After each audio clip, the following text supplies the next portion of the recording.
Our next speaker is one of my very good friends, activist, comrade, artist. There's many descriptions we could use about Zita. She's the Vice President of PCS the Union and also National Chair of Barrack. Is a long-time anti-racist and has been one of the people that's actually, for many years, been drawing the connections between the struggles for migrant justice, between climate change, anti-racism and workers' rights. So, very honoured to hand over the mic to Zita. Thank you.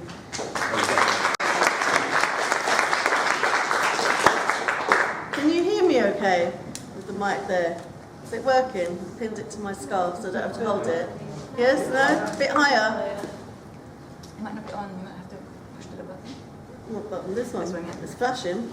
Yeah, It's on. It's on. It's working. It's working. It is working. Yeah, just Just higher up. Is that better? Yeah. Is that working now? Okay. I've been asked to largely speak about the links between climate, racism, imperialism, colonialism. And I'm going to talk a bit about some of the work that I've been involved in different ways as a grassroots activist and as a trade unionist. So some of these facts may be obvious to people in the room, but I think it's worth stating them. And that is that Western countries are the worst perpetrators of climate change and climate breakdown. The global south is most impacted and facing the worst impacts. And so we're talking about black and brown people who are bearing the brunt of climate change. Those who face the worst impacts of climate change also face the legacies of colonialism and racism and injustice that colonialism and enslavement and invasion has brought to their countries. And many of the conflicts are caused by divisions which were created through the interference and through the colonialism and through the invasion of Western countries in those lands. And some of those may have been recent and some of them may be historical, but the divide and rule tactics that were introduced in the time, the legacy of that continues for a long time. And when people flee the global south due to climate disaster, climate-created conflicts, climate poverty, they're not recognised at all in human rights law in the way that other people who are seeking asylum and declare as refugees are. So they're not afforded the same rights. They don't have that legislative status. And that means that they're effectively dehumanised and not recognised whatsoever in terms of what's happening to them. So on one hand, we're talking about this is a climate emergency. You know, we need to declare a climate emergency, we need to do something about it, and governments are signing up to that. On the other hand, what we're hearing is, well, these people are here illegally. They didn't actually need to leave their countries. They only left it because of climate change. You know, they're labelled in all sorts of ways. So that's nonsensical, isn't it? So I think we need to change that narrative, and actually we need to challenge governments in terms of their position, and we need to change human rights legislation, which is something I've been saying for quite a long time. But it's not an easy process, but actually governments need to take responsibility for pushing that. So the human rights aren't there. That means that people are deemed to be illegal. That at best they're declared or defined as economic migrants, and at worst they're described as not even being human, as being cockroaches, as being people that are coming to strip the resources and housing and jobs from Western countries at worst. And in times of economic crisis, we know that racism and fascism deepens, and this we've seen over the past decade. I don't need to describe what's happened to anybody here. You know, it's horrendous. Across Europe, we've seen the rise of the far right, and in the USA, you know, under Trump, we've seen similar.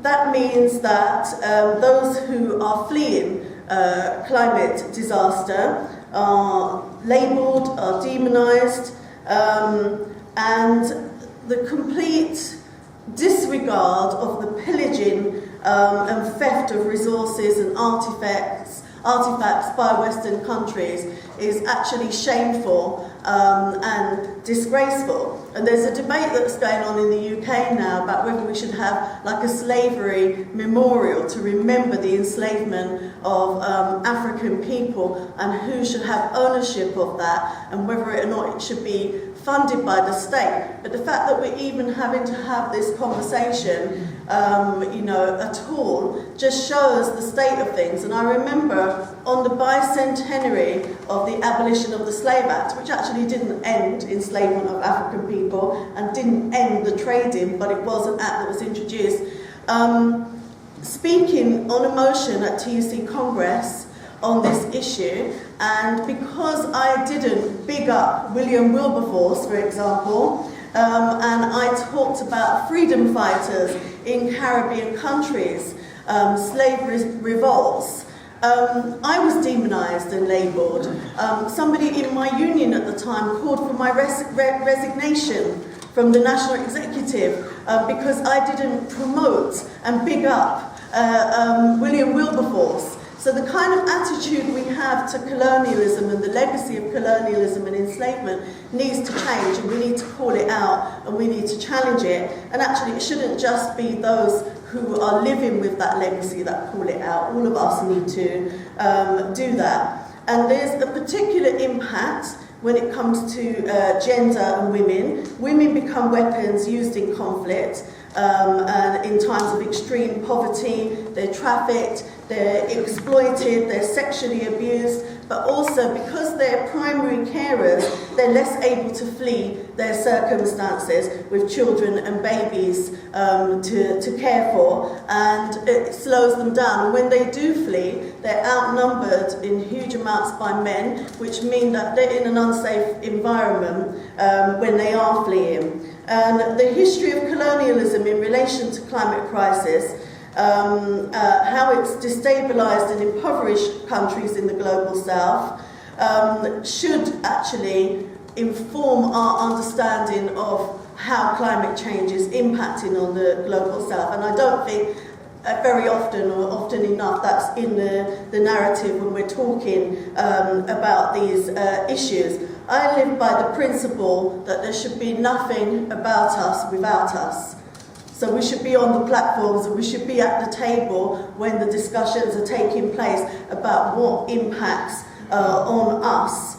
And yet we see a lot in the climate movement that we see in the UK and other Western countries that's said in our name but without involving us and talking about us in a patronising way, othering us, labelling us in the same way those colonial rulers did and governments are doing. And actually that needs to be called out.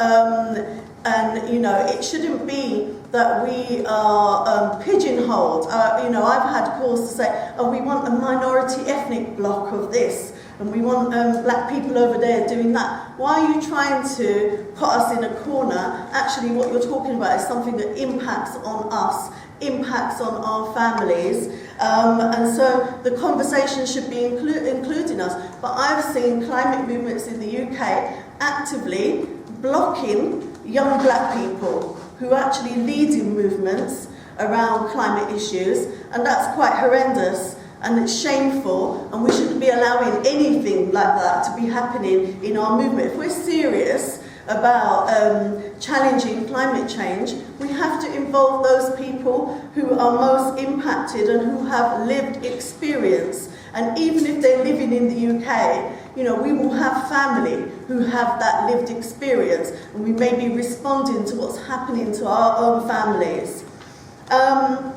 Recently, I led a campaign which shouldn't even need to happen in this day and age in a local London borough, whereby the borough had produced a consultation paper on greening the environment and reducing car usage. And in the document, they stated that some minority communities in the borough have cars, not for practical reasons that the general population may have cars, such as getting to work, getting to school, etc., etc. You know, car is not a rarity, as if we're not in the 1920s, everyone has cars, but just as a status symbol. Yeah? But it wasn't white people in the borough that have cars as a status symbol. Only black and brown people in the borough had cars as a status symbol. And this was in a government consultation paper for the local authority. And it went on to describe that a specialist approach is required, and that we should go to the borough should go to the faith groups to try and educate these ignorant black and brown people that live in the borough that are using cars. So white people can drive their cars and they can use them for any purpose. It even said in the consultation document, if they're going to visit an elderly relative in hospital, it's okay to use your car. But if you're going to visit your elderly relative in hospital, they're not getting in the car, are they? Because they're in the hospital. So how does that even make any sense? I mean, it was a nonsensical document, but to actually dictate when black people can use their car, but white people can use it, and white people are responsible with their car, which is what it implied, was horrendous. It was, horrific, othering, huge stereotyping and labelling, which actually fuels racism and division. So when we're talking about what we do to respond to climate change, actually producing something like that in a multicultural London borough, which actually is dividing communities and setting black and white people against each other, and actually stating to white people, look at these black people, they're the ones who are responsible. They come in the borough and they're responsible for the environmental issues. Needless to say, it went public, it was in the press, and the borough was forced to apologise and withdraw the document. The reality is, how did it get out there? So actually everything we do on climate and around green issues should be equality proofed, because that clearly wasn't, because it shouldn't have even been out there in the first place. The ignorance of that statement is that it completely, or that consultation document, is that it utterly ignored the fact that actually those people in the borough who are black and brown people have families that are having to respond to climate emergencies and extreme weather all the time. So for example, those of us from the Caribbean, periodically our families are having to deal with hurricanes. Yeah, so we know what the effects are, we know what happens to our families, we know what happens to respond to it, and we're involved in responding to those things. So actually what they should have been looking at is, how can we engage and communicate with those people in our borough who have that lived experience, or whose families do, and can tell us firsthand about what the issues are and what they're doing to respond to them, and actually what's needed, what can we do to support them. One of the things I've been asked to speak about today is how we can organise solidarity for refugees who are in Britain. But actually I want to talk a bit about how we organise solidarity to prevent people from having to be refugees in the first place, as well as what we do when people are refugees and they're here.